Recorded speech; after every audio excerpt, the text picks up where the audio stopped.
কিরে ভাইপো, বলি কেমন আছিস? লেখাপড়া করছিস তো ঠিকঠাক?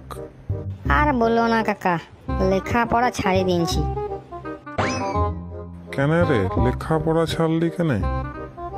আর বললো না, প্রথমে প্রাইমারি, তারপর আপার প্রাইমারি, তারপর মারামারি করে প্রায় মাধ্যমিকটা মারেই দিয়েছিলাম, কিন্তু পরীক্ষা দিবার আগেই পড়াটা ছাড়িয়ে দিলাম। কেন ছাড়লি কেন?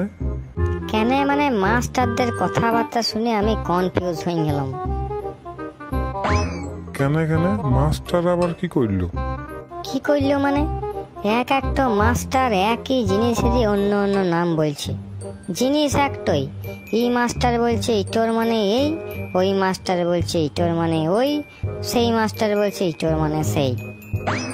খুব ইন্টারেস্টিং ব্যাপার যে রে। তো কি জিনিসের মানে বলছে ভাইপো মাস্টারগুলা? মনে করো শব্দটা হচ্ছে সেল। সেদিন ফার্স্ট পিরিয়ডে বাংলার মাস্টার লক্ষণের শক্তিশাল পড়াইছিল, তখন বললে সেল মানে আঘাত। সেকেন্ড পিরিয়ডে বিজ্ঞানের মাস্টার এসে বলছে সেল মানে জীবকোষ।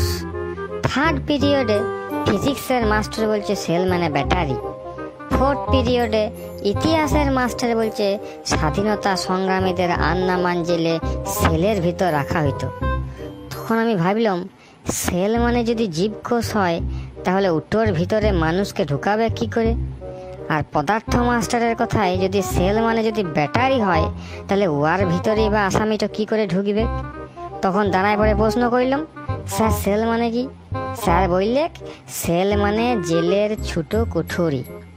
আবার ফিফথ পিরিয়ডে ইকোনমিকের মাস্টার এসে পড়ে বলছে সেল মানে বিক্রি।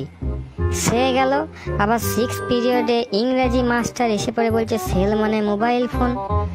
তখন আমি ঠিক করলাম এই স্কুলে আর পড়া যাবে নাই। এই স্কুলের এক এক মাস্টার এক এক রকম বলছে, আমার ঘটে যা বিদ্যা আছে এই স্কুলে পড়লে সেটাও চলে যাবে। সেই জন্যে কাকা ঠিক করলাম যে স্কুলে আর পড়বো নাই, ওই জন্য পড়াশোনা ছাড়িয়ে দিলাম।